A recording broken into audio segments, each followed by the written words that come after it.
Shalom jemaat yang terkasih dalam Kristus. Sebelum kita mulai ibadah, kita persiapkan hati terlebih dahulu. Kita memasuki saat teduh.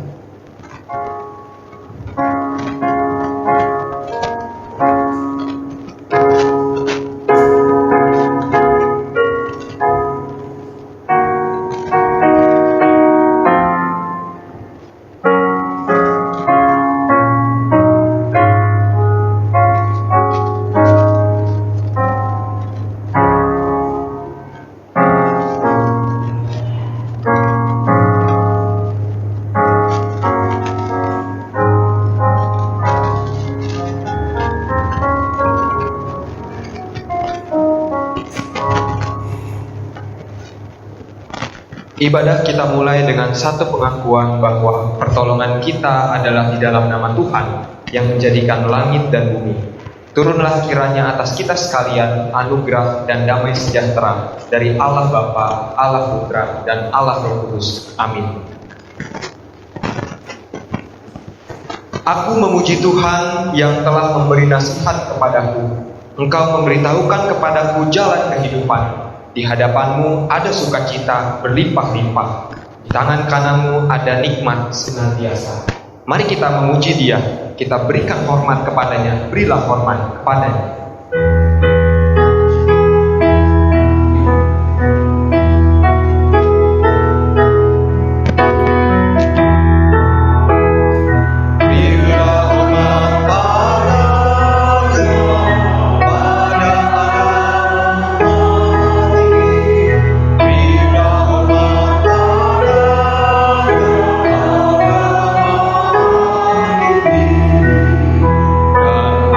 Jiwa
Silakan duduk.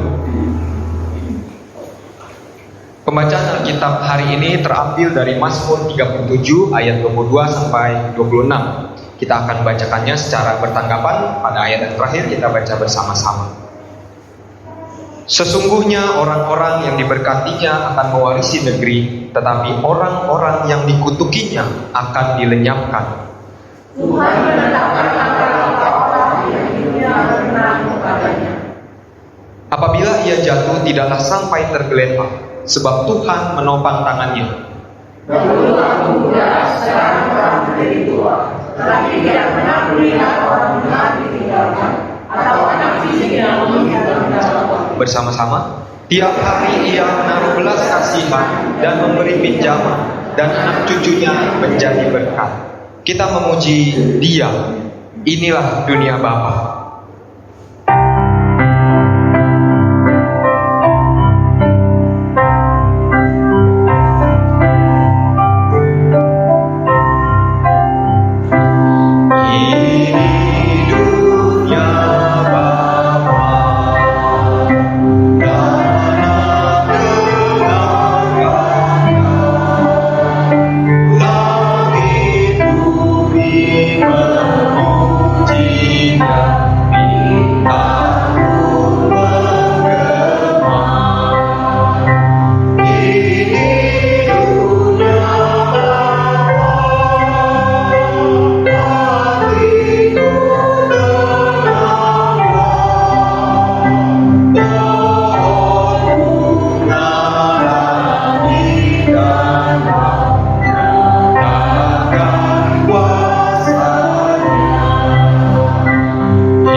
Saat ini kita sama-sama membuka hati kita, mempersiapkan diri kita untuk mengakui dosa dan kesalahan kita.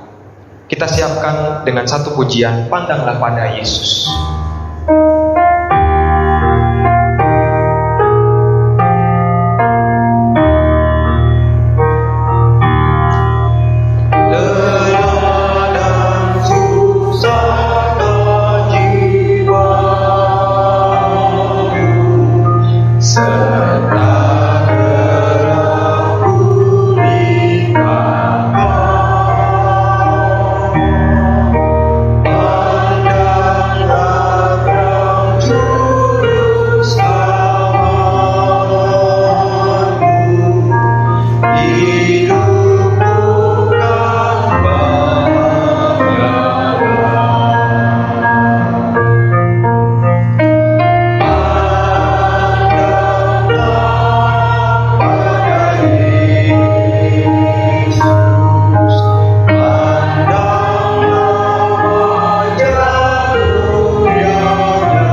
terang kemuliaannya, dunia akan menjadi hampa.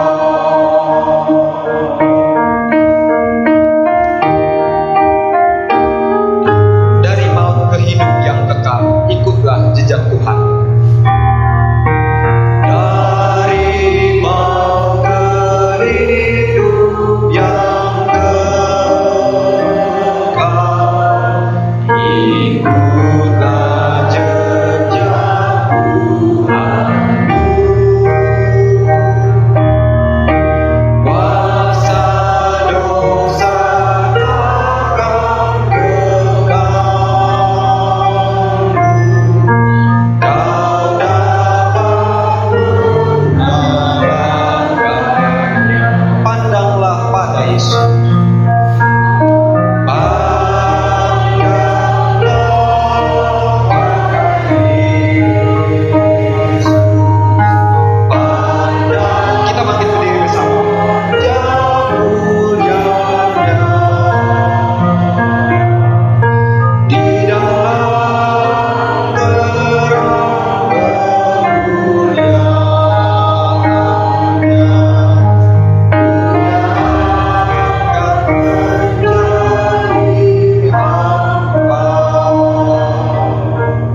Mazmur 51 ayat 19. Korban sembelihan kepada Allah ialah jiwa yang hancur. Hati yang patah dan remuk tidak akan kau pandang hina, ya Allah. Mari kita sama-sama mengambil waktu pribadi untuk mengakui dosa dan kesalahan kita. Mari kita berdoa.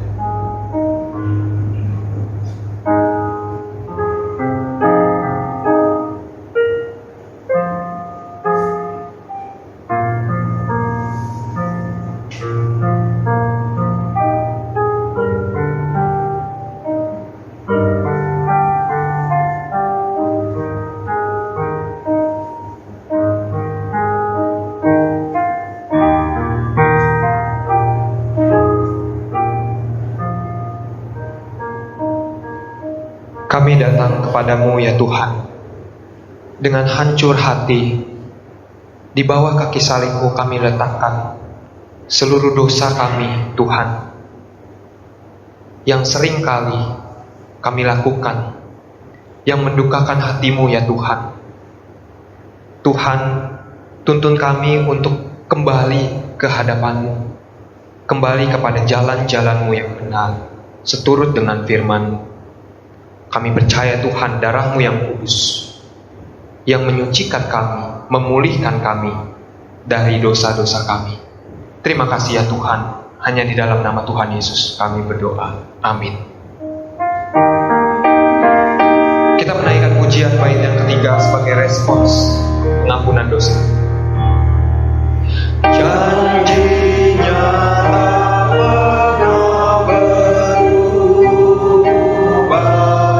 bila Dia padanya. Cepatlah kabarkan Injilnya, bawa pulang domba sesat.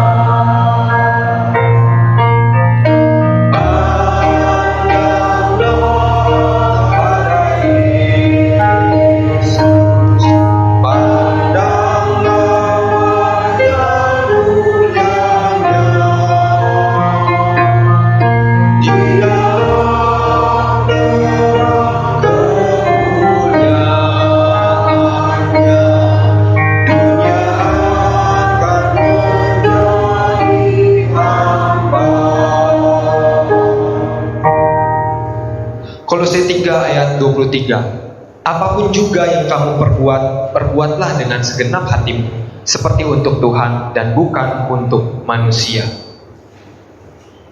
Kita sama-sama mengikrarkan pengakuan iman rasuli. Aku percaya kepada Allah, Bapa yang Maha Kuasa, Khalik langit dan bumi, dan kepada Yesus Kristus anaknya yang tunggal Tuhan kita, yang dikandung daripada Roh Kudus, lahir dari anak darah Maria, yang menderita sengsara di bawah pemerintahan Pontius Pilatus, disalibkan, mati dan dikuburkan, turun ke dalam kerajaan maut. Pada hari yang ketiga, bangkit pula dari antara orang mati, naik ke sorga, duduk di sebelah kanan Allah, Bapa yang Maha Kuasa, dan dari sana ia akan datang untuk menghakimi orang yang hidup dan yang mati. Aku percaya pada Roh Kudus, gereja yang kudus dan am, persekutuan orang kudus, pengampunan dosa, kebangkitan tubuh, dan hidup yang kekal. Amin. Silakan duduk.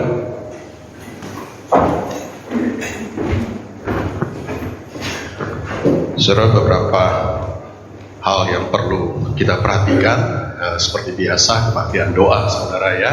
Tetapi kebaktian doa Rabu 16 Juni ini kembali seperti yang lalu, kita akan ada di dalam khobar ya. Jadi bukan seperti biasa tetapi ada di dalam khobar.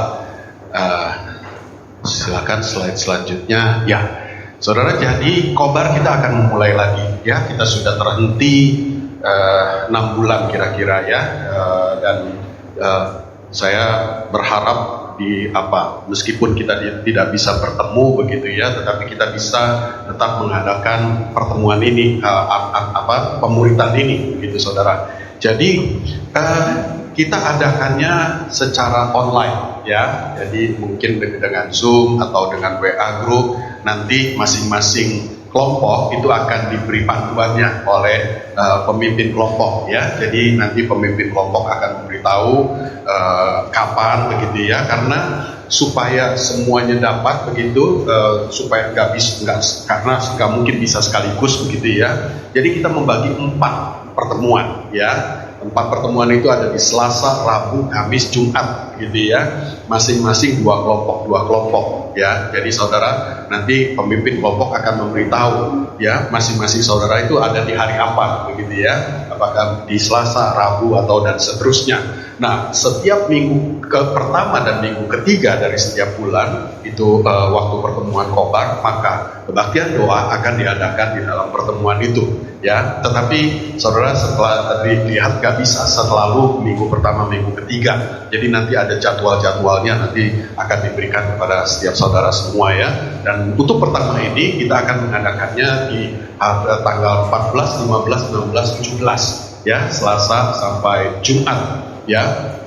Nah saudara, jadi harap diperhatikan masing-masing kelompoknya. Saya sangat berharap supaya semua dapat mengikuti saudara ya, supaya kita sama-sama belajar firman. Saudara, kita menjadi Kristen itu bukan hanya sekedar beribadah, bukan yang penting beribadah ke gereja, itu penting, tetapi bukan satu-satunya yang terpenting gitu ya. Jadi penting juga bahwa kita mengenal Tuhan. Bagaimana kita mengenal Tuhan? Kita harus tahu firman-Nya, kita harus tahu isi Alkitab gitu ya. Saudara, saya dulu sebelum saya sekolah teologi ya, saya mau belajar gitu ya. Jadi ada suatu saat ada seminar begitu, ada satu buku yang kelihatannya menarik sekali, mengenal dan bergaul dengan Allah. Waduh, saya pikir saya mau sekali gitu ya, mengenal dan bergaul dengan Allah. Saya beli buku itu, saya baca saudara, bab 1 saya coba baca bab 2, nggak ngerti ya, apa sih ngomong apa sih buku ini, nggak ngerti saudara ya. Sudah bertahun-tahun kemudian, mungkin ada 10 tahun kemudian saudara, saya mulai kuliah ya, kemudian saya ikut kuliah itu, Doktrin Allah saudara, pakai buku itu ya. Setelah beberapa kali kuliah, mungkin 2-3 kali begitu ya, tiba-tiba terbuka semua ya. Jadi ini saudara, kita perlu ikut khobar, kita mengerti sedikit Alkitab, kemudian ketika kita baca Alkitab itu kita bisa mengerti ya. Kalau enggak mengerti, maka tidak dibaca begitu ya. Jadi perlu sekali kita mengikutinya. Jadi saudara, saya dorong, ini cuma berapa orang ya, kita cuma 20 lebih orang ya, dorong teman-teman, saudara-saudara yang lain supaya ikut juga begitu ya. Jadi kita bersama-sama mengikutinya. Saudara, nanti ada seperti biasa akan dibagikan, saya cetak 50 saudara, memang tercatat 50 yang ikut khobar ya. Saya harap buku itu habis dibagikan, bukan karena terbuang, tetapi betul-betul dibagikan begitu, dan orangnya mengikuti. Ya, baik saudara, ini mengenai khobar untuk apa? Ini adalah berita ulang tahun Saudari Farida tanggal 11 Juni dan Amen Yosua tanggal 12 Juni. Ya, kedua-duanya perlu kita doakan, sudah setahun lebih tidak mengikuti ibadah di gereja. Saya tidak tahu apakah ikut ibadah di rumah atau tidak, karena di YouTube nggak ada daftar namanya. Ya, jadi saya tidak tahu yang di YouTube ikut itu siapa aja, gitu ya. Saudara, kadang-kadang kebaktian doa itu ya mungkin kalau Sejo lupa untuk menariknya kembali begitu ya, setelah beberapa minggu itu bertambah terus 30, 40 begitu ya. Saudara, yang nambah itu saya nggak tahu dari mana begitu ya. Jadi sebetulnya kalau nambah-nambah itu boleh dikatakan tidak ada gunanya karena kita tidak mengikutinya di dalam ibadah. Baik saudara, mari kita akan melanjutkan ibadah kita. Sebelumnya kita akan menyanyikan Kaulah Segalanya.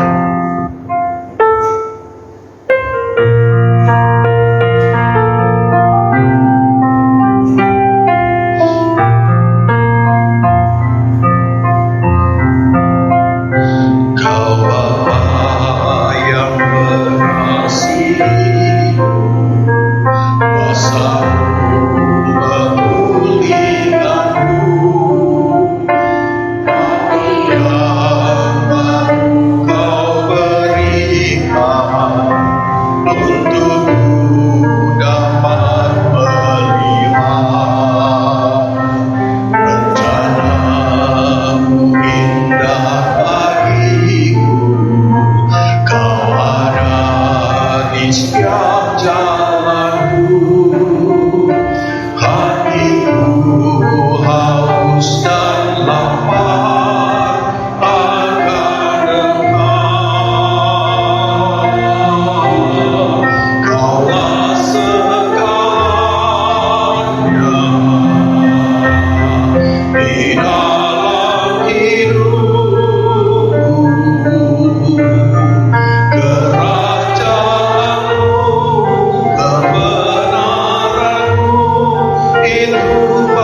Bapa Surgawi, kami mohon hikmat-Mu ya Tuhan, ketika kami merenungkan firman-Mu, ketika kami merenungkan bagaimana kami dapat menjadi berkat bagi dunia ini, sesuai dengan visi-Mu bagi dunia. Biarlah kehidupan kami sungguh-sungguh memancarkan terang-Mu ya Tuhan di tengah dunia yang gelap, dan kami menjadi alat kemuliaan-Mu, dan kami juga menjadi berkat bagi dunia ini. Terima kasih Tuhan, kami berdoa di dalam nama Yesus. Amin. Saudara, segala sesuatu itu diciptakan Allah bukan tanpa maksud dan tujuan. Ada maksud dan tujuannya, begitu ya. Segala sesuatu, kalau kita memperhatikan saudara, urut-urutan penciptaan saudara ya, kita dapat melihat setiap tahap itu disiapkan untuk tahap selanjutnya ya. Dunia diciptakan untuk menjadi tempat tinggal bagi makhluk hidup. Jadi dunia diciptakan dulu, kemudian baru makhluk hidup ya, pohon-pohonan, kemudian binatang, baru kemudian manusia ya. Saudara, kalau kita melihat ini ada tanah, matahari, bulan, bintang itu dibutuhkan untuk kehidupan tanaman. Jadi sebelum tanaman diciptakan dulu sumber kehidupannya, begitu ya. Kemudian tanaman itu juga dibutuhkan untuk binatang dan manusia. Maka tanaman diciptakan dulu, baru kemudian binatang diciptakan, dan seterusnya, begitu ya. Jadi kita melihat bahwa semua ada tujuannya, begitu ya. Nah, saudara, menjadi pertanyaan, kenapa manusia kemudian diciptakan terakhir? Ya, kita sudah membahas bahwa manusia diciptakan terakhir karena manusia adalah puncak ciptaan, ya, menjadi ciptaan yang paling mulia. Pertanyaan lagi, kenapa manusia adalah menjadi ciptaan yang paling mulia, begitu ya, saudara? Karena manusia mempunyai hubungan yang khusus dan unik dengan Allah. Perhatikan, manusia mempunyai hubungan yang khusus dan unik dengan Allah. Hubungan yang berbeda dari hubungan Allah dengan malaikat, apalagi dengan ciptaan-ciptaan lain, ya, apalagi dengan benda mati, begitu ya. Jadi kita mempunyai keistimewaan karena kita mempunyai hubungan yang khusus. Hubungan Allah, manusia, dan alam semesta itu terjalin di dalam pola kerajaan, saudara. Ya, jadi Allah, manusia, alam semesta itu merupakan pola kerajaan yang kita sebut kerajaan Allah. Saudara, seorang teolog dan penulis, dia menulis suatu buku gambar besar dari Allah. Dia menyebutkan bahwa seluruh Alkitab itu berisi gambaran besar ini, yaitu kerajaan Allah. Ya, nah saudara, kita sudah belajar bahwa salah satu bukti bahwa Alkitab adalah firman Tuhan adalah kesatuan topik di dalamnya. Ya, jadi Alkitab itu ditulis oleh 40 orang, kira-kira 40 orang penulis, begitu ya, di dalam kurun waktu yang panjang sekali, 1500 tahun, saudara. Ya, tetapi di dalam keberagaman itu, ya, orang-orang yang pada zaman yang berbeda dengan latar belakang yang berbeda, begitu ya, tetapi mereka bisa menuliskan sesuatu yang benang merahnya sama. Ada benang merah di dalam keragaman isi Alkitab, begitu ya. Maka saudara, kita mengatakan kesatuan yang begitu utuh, ya, itu pasti ada satu penulisnya, ya. Maka kita katakan penulisnya adalah Allah sendiri, meskipun dengan tangan dan pikiran manusia, ya. Nah saudara, kita selama ini mengetahui apa benang merah dari keragaman Alkitab itu adalah Mesias, ya. Yesus Kristus adalah benang merah yang menyatukan seluruh kitab-kitab di dalam Alkitab, ya. Tetapi saudara, kalau kita memperhatikan karya keselamatan oleh Yesus Kristus itu, sebetulnya kita harus pahami di dalam konteks kerajaan Allah, ya. Jadi bukan berdiri sendiri, ya. Maka seperti dikatakan Yesus sendiri, ya, jika aku mengusir setan dengan kuasa Roh Allah, maka sesungguhnya kerajaan Allah sudah datang kepadamu. Ya, saudara, ini Alkitab berbicara mengenai kerajaan Allah, saudara, ya. Jadi kerajaan Allah itu apa? Nanti kita akan lihat, saudara. Jadi dengan kata lain, seluruh Alkitab sebetulnya berbicara mengenai kerajaan Allah. ya. Jadi dalam konteks keselamatan Yesus Kristus itu ada di dalam konteks kerajaan Allah. Maka kalau kita katakan keselamatan di dalam Yesus sebagai benang merah isi Alkitab, maka itu juga ada di dalam konteks kerajaan Allah. Jadi seluruh Alkitab berbicara mengenai kerajaan Allah, ya. Kalau Alkitab mengatakan kehendak Allah, saudara, kalau kita bilang kehendak Allah, itu adalah kehendaknya di dalam konteks kerajaannya. Selalu seperti itu.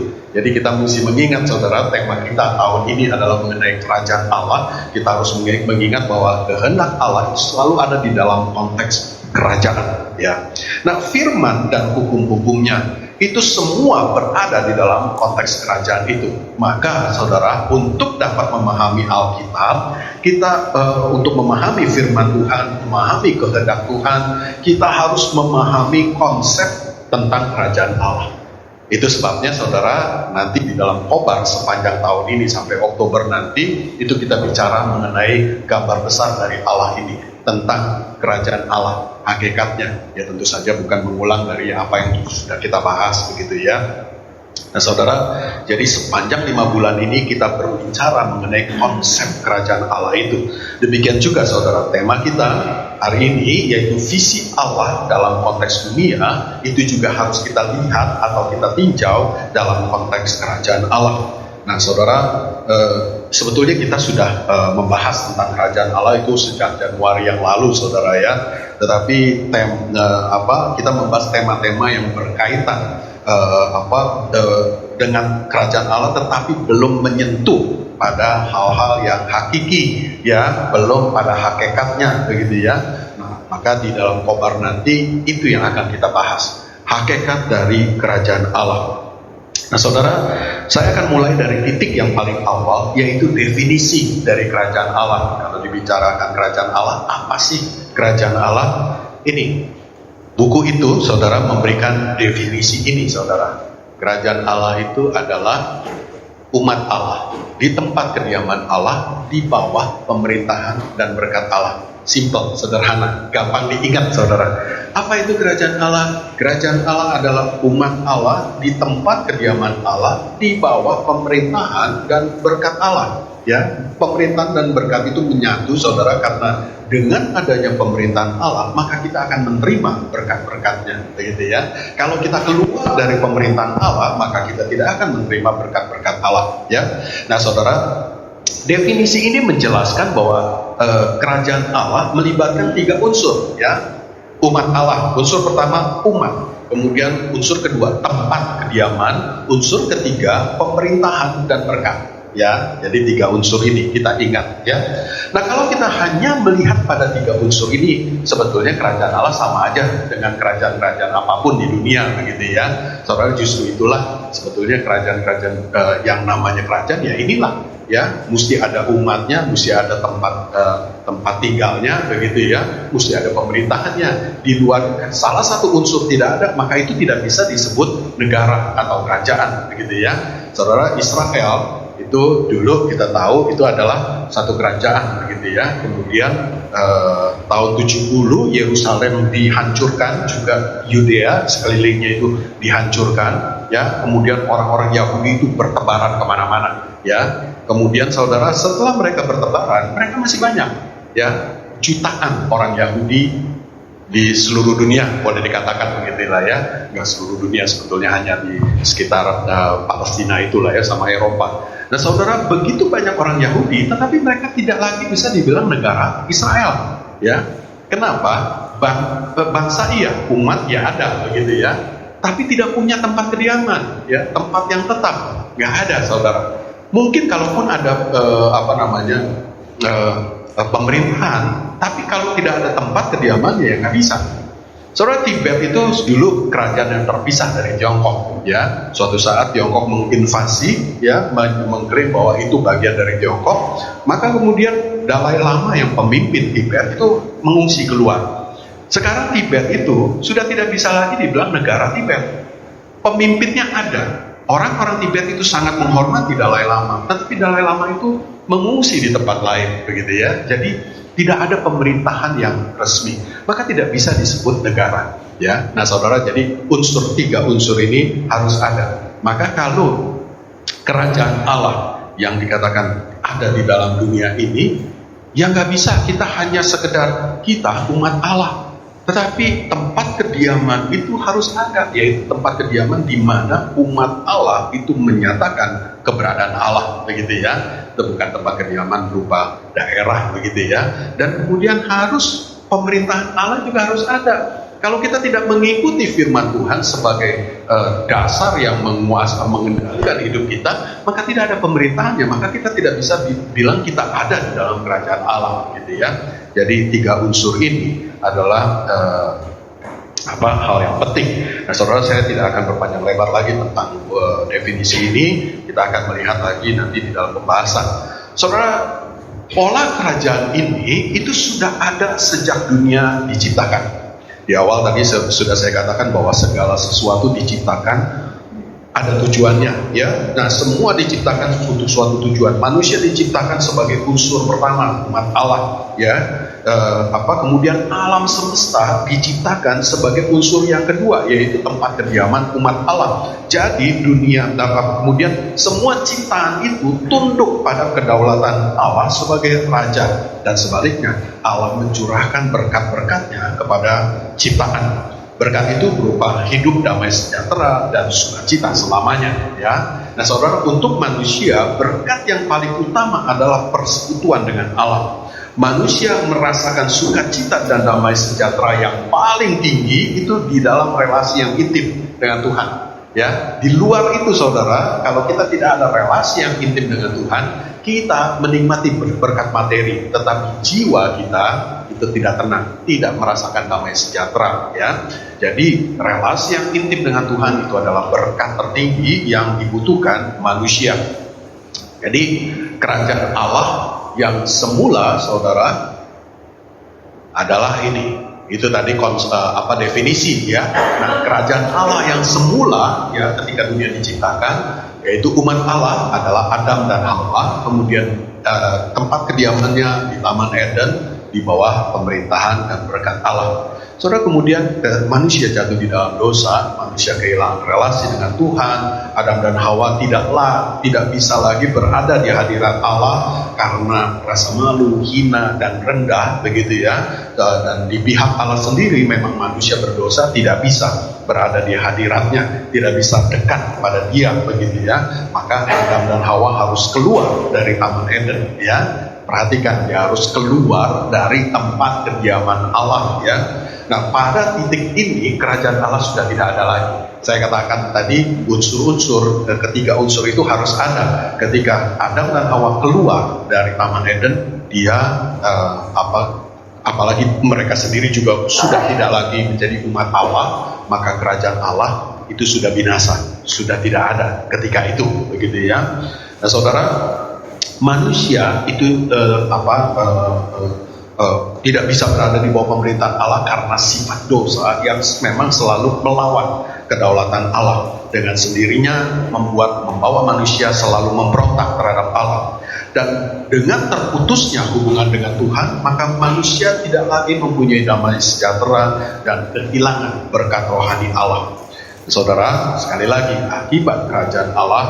akibat dosa, kerajaan Allah ini binasa, ya. Ketiga unsur itu hilang. Bukan hanya 1-2 unsur, tetapi ketiga-tiganya itu musnah.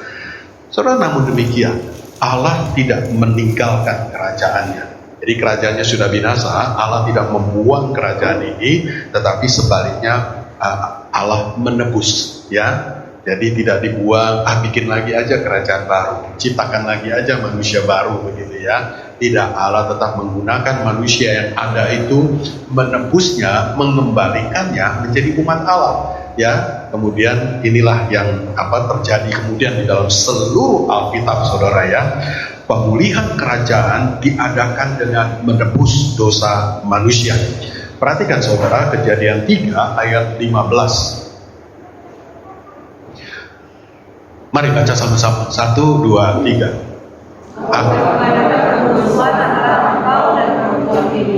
Antara keturunanmu dan keturunannya, keturunannya akan merembukan kepalamu, dan engkau akan merembukan siripnya.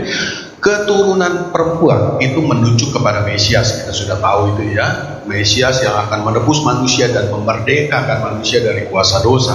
Manusia yang ditebus akan menjadi umat Allah dan Mesias akan menjadi rajanya.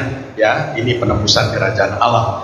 Janji yang pertama ini merupakan janji yang pertama di dalam Alkitab, saudara ya, walaupun tidak langsung secara harafiah begitu ya, tetapi dari penelaahan sepanjang Alkitab kita mengerti ini sebetulnya adalah janji pertama, penebusan, ya, penebusan Allah bagi dosa, bagi manusia berdosa.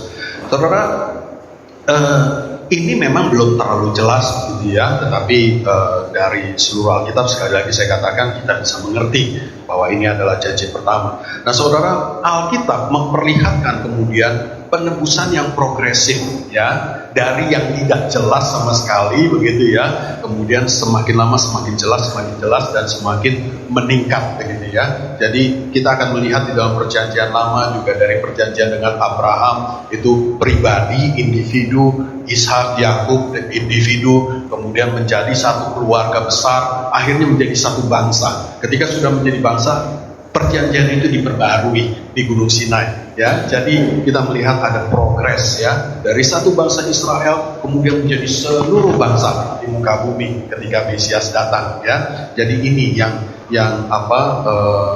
diperlihatkan di dalam Alkitab. Rencana Tuhan itu mulai lebih jelas ketika perjanjian dengan Abraham ya. Kita lihat perjanjian dengan Abraham, Kejadian 12 ayat 1 sampai 3. Kita baca bergantian. Berfirmanlah Tuhan kepada Abraham, pergilah dari negerimu dan dari sanak saudaramu dan dari rumah bapamu ini ke negeri yang akan kutunjukkan kepadamu.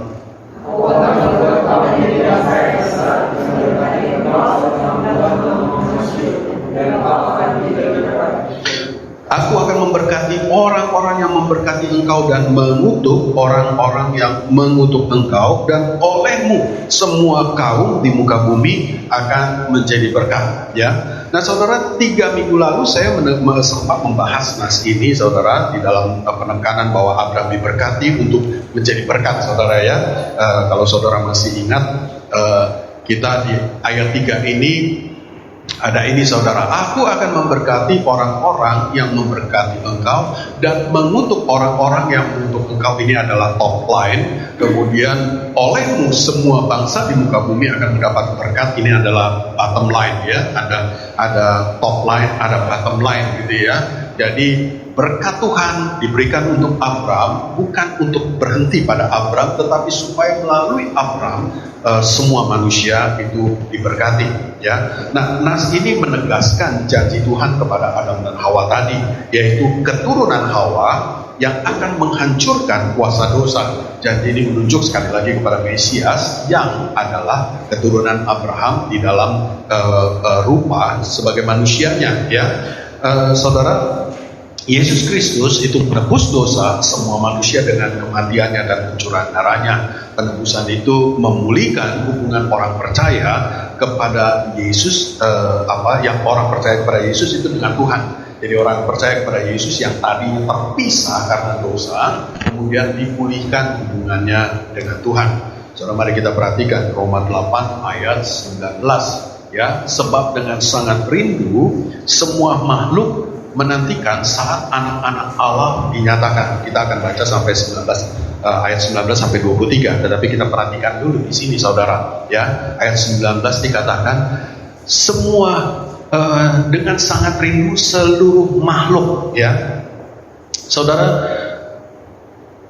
penebusan Kristus kita tahu itu adalah menebus dosa manusia saudara ya. Tetapi pemulihan itu bukan hanya bagi manusia, melainkan seluruh ciptaan.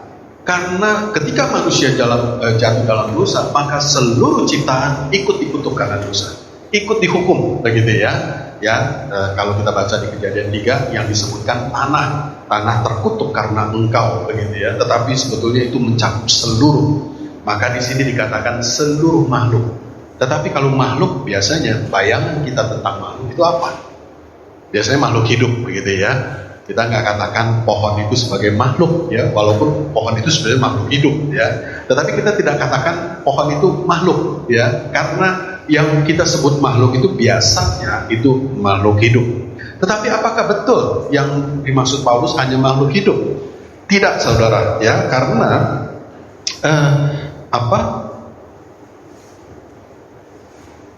kalau kita membaca bahasa aslinya, saudara, bahasa asli untuk makhluk ini itu sebetulnya adalah ktisis, ya. Ktisis dalam bahasa Yunani itu artinya ciptaan atau karya cipta.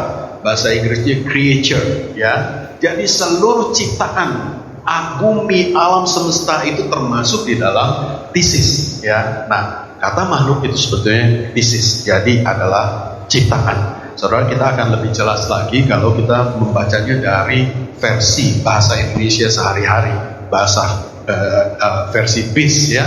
Mari kita baca bergantian, saudara.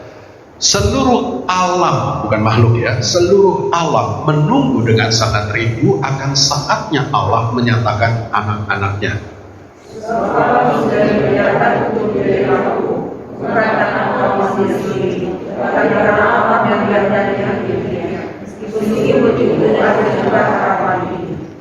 Bahwa pada suatu waktu alam akan dibebaskan dari kuasa yang menghancurkannya dan akan turut dimerdekakan dan diagungkan bersama-sama dengan anak-anak Allah.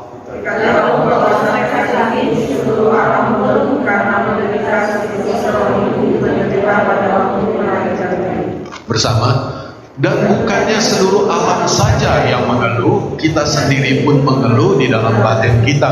Kita sudah menerima Roh Allah sebagai pemberian Allah yang pertama. Namun kita masih juga menunggu Allah membebaskan diri kita seluruhnya dan menjadikan kita anak-anaknya. Saudara, nas ini, perikop ini itu berbicara tentang pemulihan yang tuntas pada akhir zaman, ya. Kita sudah dipulihkan pada kedatangan Yesus pertama, begitu, ya. Dan sekarang kita menanti-nantikan pemulihan yang di dalam kepenuhannya di akhir zaman, ya. Sekarang kita sudah dibenarkan, kita sudah sudah dikuduskan, tetapi belum tuntas. Kita masih ada di dalam proses pengudusan yang tidak akan berhenti dan tidak akan menjadi sempurna sampai kita mati, ya. Dan baru disempurnakan ketika Yesus datang kedua kali. Ketika itulah kita dimuliakan, ya. Nah, ini yang dimaksudkan oleh Paulus. Kita sedang menanti-nantikan saat itu di mana kita disempurnakan, ya, di dalam kemuliaan yang penuh, begitu, ya. Nah, ketika kita menanti-nantikan ini, bukan hanya kita yang menantikan, tetapi seluruh alam semesta ikut menantikan itu.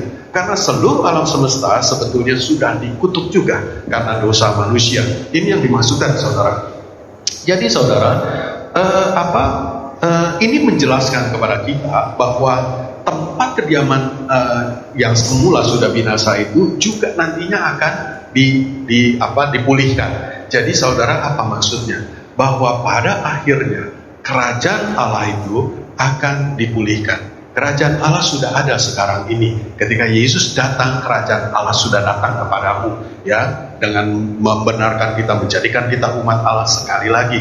Kerajaan Allah sudah ada, begitu, ya, karena sudah ada umatnya, tempatnya adalah tempat di mana kita berada, begitu, ya, dan pemerintahannya adalah karena kita tunduk pada pemerintahan Allah, maka kitalah menjadi yang mewujudkan kerajaan Allah itu, tetapi belum disempurnakan, belum di dalam kepenuhannya.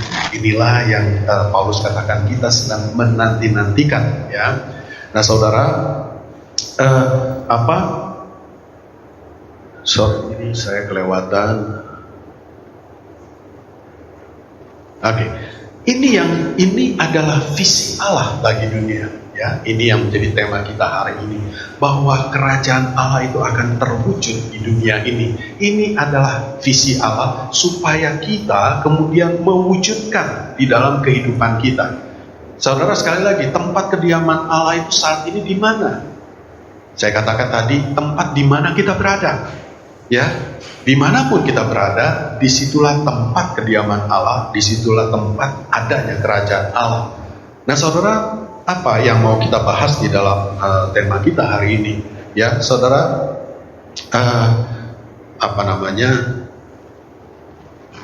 memang kerajaan Allah yang sekarang ini belum berada di dalam kepenuhannya, tetapi sudah ada pengaruhnya, yaitu melalui kita, melalui gereja, saudara, ya. Jadi sejak gereja berdiri, kekristenan itu sudah memberi pengaruh ya. Saudara, kalau kita melihat sejarah dunia, saudara, kita melihat misalnya ketika Amerika berdiri, mereka membuat undang-undang itu berdasarkan firman Tuhan di dalam Alkitab, ya. Saudara, maka begitu juga kerajaan-kerajaan di Eropa yang kemudian berganti menjadi republik, itu membuat undang-undang semua juga berdasarkan firman Tuhan di dalam Alkitab. Maka saudara, kita melihat banyak sekali norma-norma di dalam masyarakat Barat itu sebetulnya berasal dari etika Kristen, etika menurut firman Tuhan, begitu ya. Nah saudara, sayangnya di dalam beberapa puluh tahun belakangan ini, negara-negara Barat ini menjadi semakin sekuler, kemudian atas nama hak asasi manusia dan toleransi, mereka semakin mengurangi dominasi kekristenan ya di dalam kehidupan masyarakat. Maka di Amerika sejak tahun 50-an, saudara, doa tidak lagi diadakan untuk memulai sekolah atau memulai pekerjaan, saudara. Jadi sekolah itu tidak boleh dimulai dengan doa atau pembacaan firman Tuhan, ya. Dan kita lihat akibatnya apa? Sejak itu kemudian moral itu semakin turun, ya. Seks bebas, kemudian kejahatan itu semakin turun, saudara, ya. Karena mereka tidak lagi dikuasai oleh firman Tuhan. Saudara, tempat kerajaan Allah sekali lagi ada di sini, di muka bumi ini. Bumi menjadi tempat kerajaan Allah, tetapi di mana umat Allah berada, begitu ya. Di sini kita menikmati berkat-berkat Tuhan, berkat yaitu di dalam relasi dengan Tuhan, tetapi juga berkat-berkat jasmani, saudara. Saudara, 3 minggu lalu juga kita sudah belajar tadi prinsip top line bottom line itu, ya, dan ini juga terkandung di dalam kehendak Allah bagi kita, ya. Top line itu bahwa kita sudah diberkati, maka bottom line kita harus menjadi berkat, ya, baik di dalam pemberitaan Injil maupun juga di dalam materi, saudara, ya. Sepanjang bulan lalu kita juga sudah membahas tema misi. Ini lebih bicara tentang membagikan Injil. Tetapi dimulai 2 bulan ini kita bicara mengenai berkat secara keseluruhan, saudara. Bagaimana kita membagi berkat secara keseluruhan. Berkat apa, saudara, yang bisa kita bagikan? Contoh, gimana kalau saya butuh makan aja susah, mau berkatin apa, begitu ya, buat orang-orang. Saudara, berkat itu jangan cuma dianggap materi, saudara, ya. Jadi kita jangan batasi seperti itu, karena berkat itu sangat cakupannya luas sekali, ya. Nah, supaya jangan terlalu melebar kemana-mana, saya batasi aja 2 macam berkat, ya. Pertama, berkat rohani, yang kedua berkat jasmani.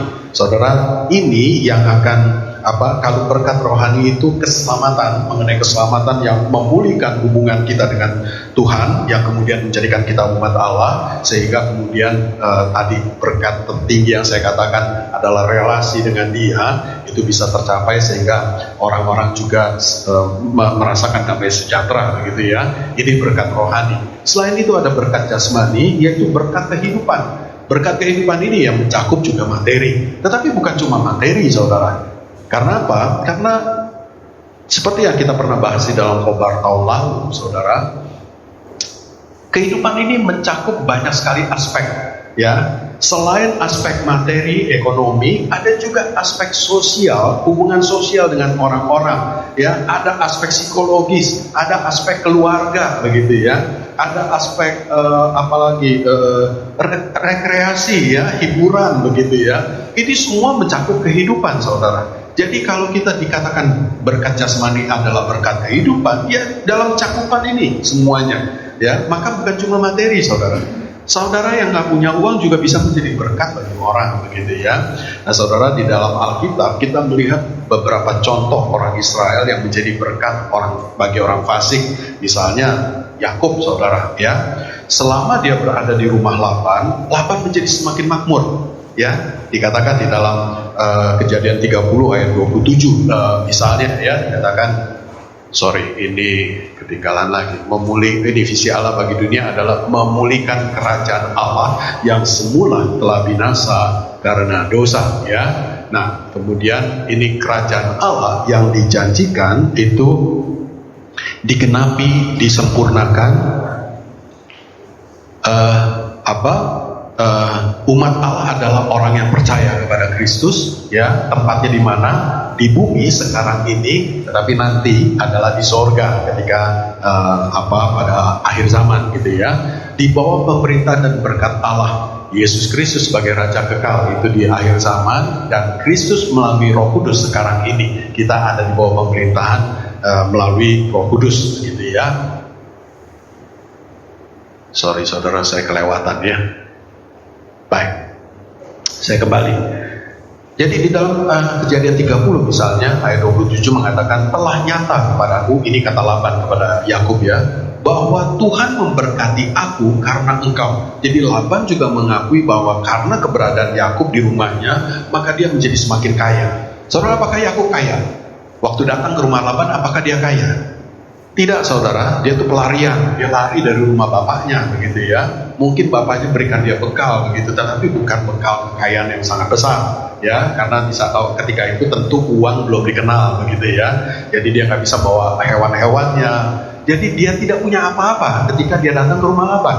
Tetapi Laban menjadi kaya karena keberadaan dia, begitu ya. Nah saudara, kemudian apalagi? Contoh lain adalah Yusuf. Saudara, dikatakan Yusuf dimanapun dia berada, dia berhasil. Apapun yang dia kerjakan, dia berhasil karena Tuhan memberkati dia. Tetapi bukan hanya memberkati dia. Kejadian 39 ayat 5 mengatakan, sejak Potifar memberikan kuasa di dalam rumahnya kepada Yusuf, Tuhan memberkati rumah orang Mesir itu karena Yusuf, sehingga berkat Tuhan ada atas segala miliknya, baik yang di rumah maupun yang di ladang. Jadi keberadaan Yusuf kemudian menjadi berkat bagi Potifar, bukan karena dia kaya saudara, jadi bukan karena dia punya uang begitu ya, tetapi keberadaan dia sendiri kemudian membuat Tuhan memberkati orang Mesir itu. Saudara, jadi sekali lagi, bukan hanya materi yang membuat kita bisa menjadi berkat bagi orang-orang lain. Yang terutama justru hubungan kita dengan Tuhan, ya. Karena damai sejahtera itu ketika kita bagikan kepada orang-orang, saudara, maka orang juga merasakan kebahagiaan itu, meskipun mungkin ketika itu dia belum mempunyai hubungan dengan Tuhan, begitu ya. Saudara, jadi apa yang bisa, apa dari kita yang bisa menjadi berkat bagi orang-orang dunia?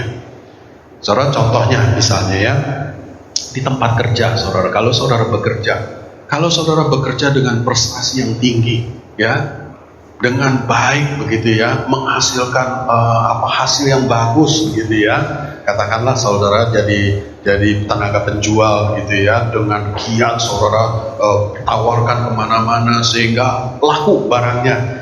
Ini tentukan keuntungan buat perusahaan saudara. Itu menjadi berkat bagi perusahaan. Keberadaan kita menjadi berkat bagi perusahaan kita. Wah, contoh keenakan bos saya pelit, nggak pernah kasih bonus, komisi juga ditahan-tahan begitu ya. Ngapain saya kerja berat buat dia begitu. Saudara, Kolose 3 mengatakan, ketahuilah bahwa upahmu berasal dari Tuhan, bukan dari manusia. Jadi jangan perhatikan upah, tetapi kita melakukan itu supaya semua orang diberkati melalui pekerjaan kita. Ya, ini yang kemudian kita menjadi berkat di tempat dia. Saudara, jangan kemudian kita mempunyai keinginan negatif supaya dia jatuh karena dia jahat misalnya. Saudara, kalau kita bekerja pada dia jatuh, kita juga jatuh. Bukan demikian, ya, saudara. Ini Alkitab mengatakan upahmu berasal dari Tuhan, bukan dari manusia. Kalau kita berusaha, saudara ya, kalau kita mengerjakan usaha kita dengan sungguh-sungguh, maka kita jadi berkat bagi pelanggan-pelanggan. Kita jual apa, saudara? Jual barang yang terbaik, ya. Barang yang jelek jangan dijual. Kalaupun kita salah beli, begitu ya jangan jual, udah terpaksa kita rugi begitu ya. Sekali lagi, upahmu berasal dari Tuhan. Tuhan yang memberikan upah kalau kita melakukan segala sesuatu yang terbaik. Di lingkungan rumah kita, kalau kita ramah sama tetangga, perhatian sama mereka, suka membagikan sukacita, kita bisa menjadi penghiburan ketika mereka susah, saudara. Ya, kalau keberadaan kita itu menjadi berkat bagi lingkungan rumah kita. Ya, kalau kata iklan, nggak ada lo nggak rame gitu ya, saudara. Kalau keberadaan kita kemudian membuat orang bersukacita, maka kita sudah menjadi berkat bagi dia. Nggak bagi uang kan ya, tetapi kita membagikan sukacita. Lah kalau kita sendiri saudara karena nggak punya uang, muka kita ditekuk-tekuk, orang sebel melihat kita, nggak mau dekat-dekat kita. Ya gua aja lagi susah, ngapain melihat yang orang yang susah kayak begitu ya. Maka kita tidak menjadi berkat, bahkan kita kemudian menjadi batu sandungan bagi mereka. Maka saudara, dalam setiap bidang atau aspek kehidupan apapun, kita melihat kita bisa menjadi berkat, begitu ya. Nah, ketika kita menjadi berkat, maka visi Allah digenapi. Sekali lagi, visi Allah bagi dunia adalah ini tadi. Visi Allah bagi dunia adalah memulihkan kerajaan Allah yang semula telah binasa karena dosa.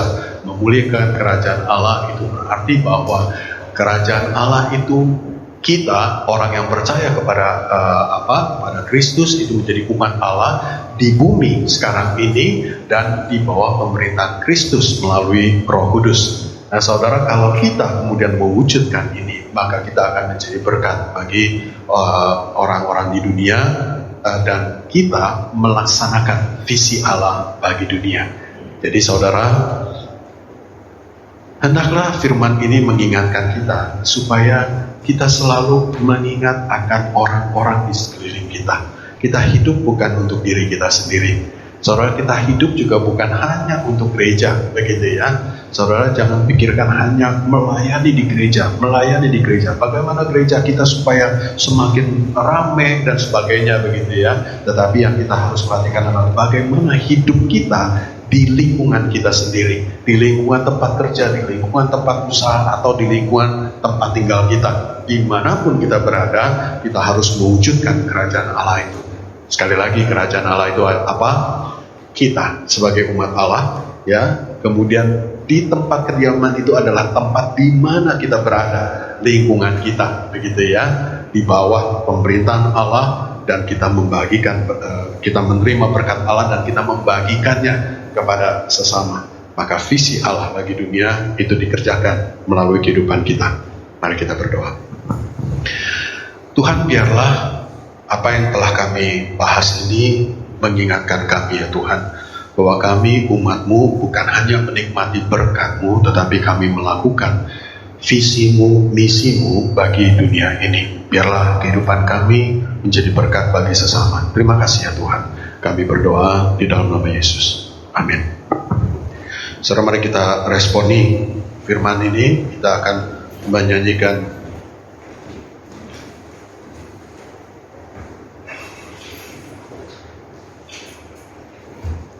turunkan hujan berkat-Mu, sambil kita juga menyerahkan persembahan kita baik sekarang atau nanti.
Sekarang ini, seminggu belakangan ini, angka terjangkitnya COVID itu semakin tinggi, ya, khususnya di Jawa, saudara ya. Kita berdoa supaya Tuhan menolong, supaya ini jangan meluas, saudara. Di Kudus dan di Semarang, juga di Surabaya itu sudah mulai kesulitan tempat untuk perawatan. ya, khususnya ICU begitu ya, sehingga beberapa orang sudah terlantar dan bahkan ada yang meninggal tanpa sempat ditolong begitu. Jadi kita berdoa supaya Tuhan campur tangan, dan juga kita berdoa sekarang vaksinasi sudah dimulai untuk umum ya. Jadi umur usia 18 ke atas itu sudah bisa divaksin. Kita berdoa supaya segera, kelihatannya Pangkal Pinang belum, tetapi kita berdoa supaya segera Pangkal Pinang juga bisa diadakan begitu ya, dan vaksinasi ini bisa berjalan lancar. Mari kita berdoa bersama. Bapa Surgawi, kami bersyukur untuk kesempatan bagi kami membawa persembahan kami ya Tuhan. Kuduskan persembahan ini ya Tuhan, jadikan ini alat untuk pelayanan, untuk kemuliaan nama-Mu, juga alat untuk menolong, menjadi berkat bagi banyak orang di tempat ini.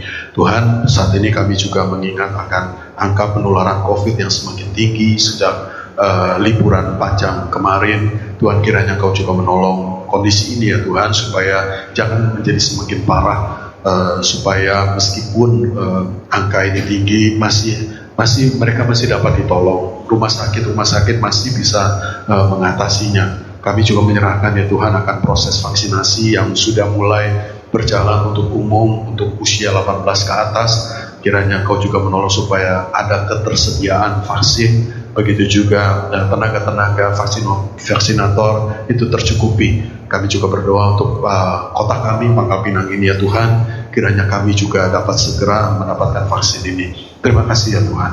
Kami berdoa di dalam nama Yesus. Amin. Saudara, mari kita akhiri ibadah kita nyanyikan doksologi. Kemuliaan bagi Allah Tritunggal.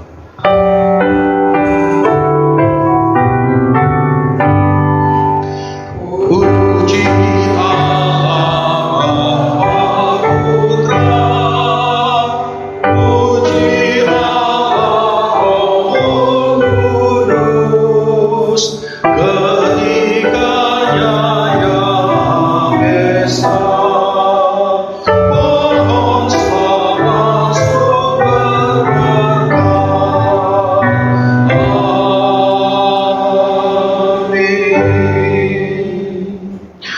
Saudara, mari kita akan kembali dalam kehidupan kita, dan kita senantiasa mengingat supaya bahwa kita adalah umat Allah yang berada di tempat kediaman Allah, yaitu tempat di mana kita berada, lingkungan kita sendiri, dan kita juga berada di bawah pemerintahan Allah, yaitu di dalam tuntunan bimbingan Roh Kudus.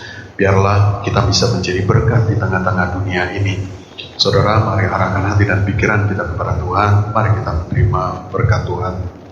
Kiranya kasih karunia dari Allah Bapa dalam persekutuan dengan Allah Anak dan juga dengan Allah Roh Kudus senantiasa memberkati kita dengan hikmat, dengan kekuatan, dengan damai sejahtera dan sukacita, mulai hari ini sampai selama-lamanya.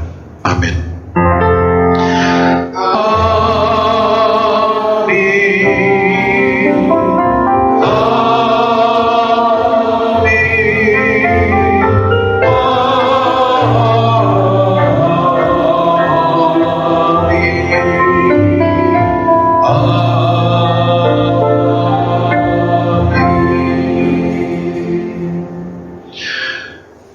Saudara, silakan duduk saudara sekalian. Saat teduh kebaktian kita selesai. Tuhan memberkati.